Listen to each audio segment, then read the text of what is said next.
Darrell Green played 20 seasons for one team. Not 10, not 15, 20. Every single year from 1983 to 2002, he lined up at cornerback for the Washington Redskins. And by the time he walked off the field for the last time at age 42, he held the franchise record for most games played, most interceptions, and most consecutive seasons with a pick. The last one is still an NFL record nobody has touched. 7 Pro Bowls, 4 first team All Pros, 2 Super Bowl rings, 54 career interceptions, 295 games, a 40-yard dash time of 4.09 seconds, clocked at age 26 in training camp. That still ranks among the fastest ever recorded in league history. Named to the NFL's 100th anniversary all-time team, Canton in 2008 on the first ballot. Somehow the conversation about the greatest cornerbacks of all time usually skips right past him. Houston, Texas, February of 1960. Darrell Ray Green came into the world as one of 11 children, and speed found him before football ever did. At 9 years old, his parents divorced and his mother moved the family out of their neighborhood and into the projects. Every morning, Green rode a public bus back to his school to finish out the year. And every single morning, a man outside his shop along the route chased him from the bus stop. Green ran. For a month straight, he ran. He never told his parents. He just tied down his things, and the moment his feet hit the ground off that bus, he was gone. He didn't know it yet, but he was training. By middle school, Green was outrunning every boy on the track team without even joining it. By high school, at Jesse H. Jones in Houston, the track coach could barely keep up with the recruiting pitch. Green had all-state speed in the 100-meter and all-city talent at cornerback. The problem, at least in the eyes of college scouts, was his size, 5'8", maybe 140 pounds soaking wet. Major programs looked and kept moving. Division II Texas A&I in Kingsville gave him a shot. What happened next took no time at all. Green set the Division II national record in the 100-meter dash with a 10.08 time. He ran a 20.50 in the 200-meter. He won the Lone Star Conference Championship in the 100 meters 3 straight years and the 200 meters twice. His 100-meter time was faster than every collegiate runner in the country that year except one, Carl Lewis. Green wasn't a track guy moonlighting as a football player. Football was always the priority. Speed just happened to be the weapon he carried on to every field he ever stood on. Senior year at Texas A&I, 56 tackles, 4 interceptions, 2 punt return touchdowns. Division II All-American, every single box checked. And still, NFL scouts kept circling back to the same hesitation: too small, too slight, built like someone who'd get eaten alive at the next level. Washington disagreed. The 1983 NFL Draft, Washington came in as the reigning Super Bowl champions. With the 28th and final pick of the first round, they took Darrell Green. On paper, it looked like a reach. In the first preseason game against Atlanta, Green touched the football as a pro for the first time and returned to punt 61 yards for a touchdown. September of 1983 Monday Night Football, Washington versus Dallas. The whole country watching this rivalry. On the field across from Green stood Tony Dorsett, one of the fastest men in football, a Hall of Famer in the prime of his career. Dorsett took a quick pitch and broke free, headed down the sideline with open grass in front of him. Green came from the opposite side of the field, crossed the entire width of the turf, and ran Dorsett down from behind at the 6-yard line after a 73-yard run, in his rookie debut on national television. Green himself later said it plainly. The play was only great because Tony Dorsett was great, but that moment told the entire NFL something it needed to know. 109 total tackles that season, the most on the team. 2 interceptions, runner-up for Defensive Rookie of the Year. And for the next 2 decades, every single wide receiver and running back in the league would carry that same thought in the back of their minds. Don't let him get an angle. Washington lost the Super Bowl to the Los Angeles Raiders that January, but the Redskins and Green were far from finished. Through the mid-1980s, Green became the standard by which corners across the league measured themselves. 4 first-team All-Pro selections between 1986 and 1991. 7 total Pro Bowls. the NFL's fastest man competition. He entered it 4 times and won it 4 times, the only undefeated multiple winner in the event's history. What made Green dangerous wasn't just the straight line speed. Coverage at cornerback in that era required physicality at the line, recovery ability, and the football instincts to break on the ball before the receiver knew where it was going.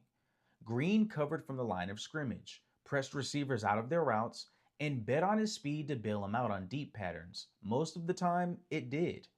The 1987 season brought the most defining postseason stretch of his career. In the divisional playoff against Chicago, Green returned a punt 52 yards for the game-winning touchdown.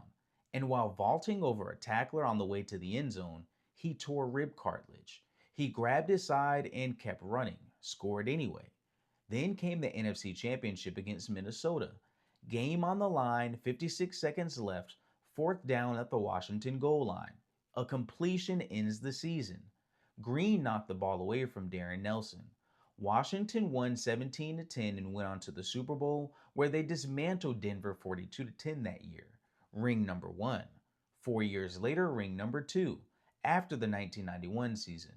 Washington over Buffalo. Green recorded an interception in that game, the same way he recorded something meaningful in nearly every game he ever played. Then the 1990s arrived, and Darrell Green just kept going. Most cornerbacks, as their legs age, shift to safety. The coverage demands at corner require too much quick twitch movement, too many one-on-one battles against receivers who get faster every year. Green refused to move. At 38, he covered Jerry Rice and Randy Moss in man coverage. In 1998, at that same age, he finished with 3 interceptions, 87 tackles, and 22 passes defended. In May 2000, at 20 years old, he ran the fastest 40-yard dash on the entire Washington roster, clocking a 4.24. Think about that. At 40, he was still the fastest man on his team. The numbers that piled up during those later years carry their own weight. In 1997, Green returned an interception 83 yards for a touchdown against Philadelphia, the longest of his career. That same season, on December 13th, 1997, he played his 217th career game as a Redskin, breaking Monty Coleman's franchise record for games played. 2 years later, against the Arizona Cardinals, he picked off Jake Plummer for his 50th career interception. And in the final regular season of his career on December 29th, 2002, at age 42, he returned a punt on a reverse for 35 yards, the longest gain of any kind ever recorded by a player that old in NFL history. What made all of it possible wasn't simply talent. Green played 20 seasons and missed just 25 games.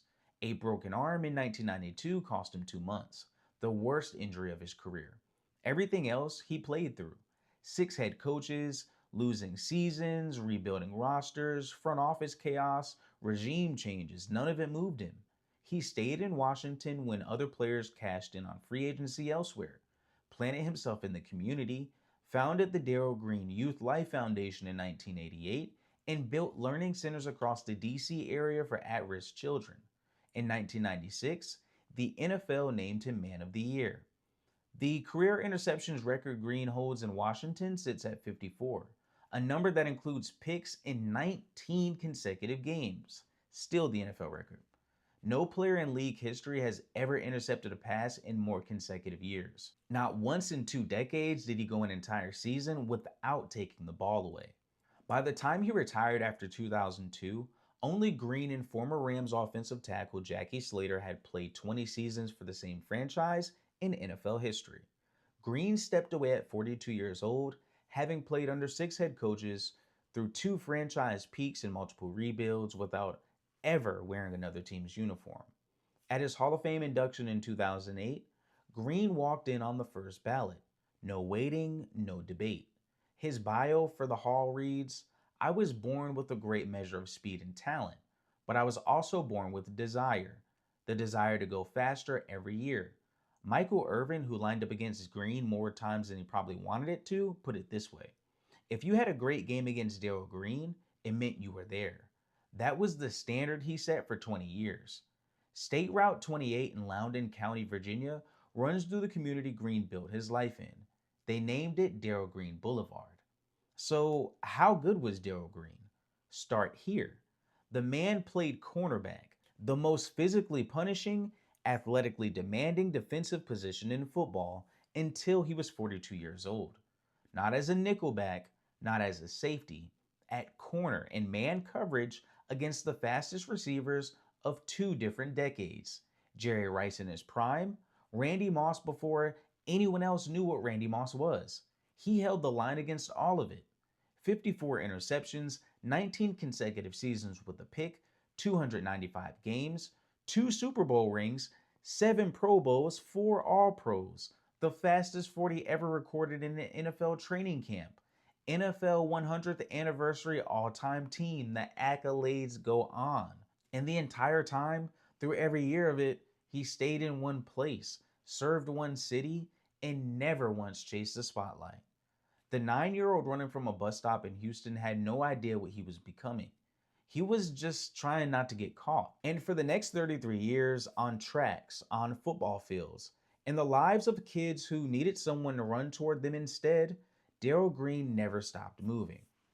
I want to thank you for watching. If you enjoyed this one, make sure you hit that like button, drop a comment, and subscribe so you never miss a video on Old School Sundays. I'll see you in the next one.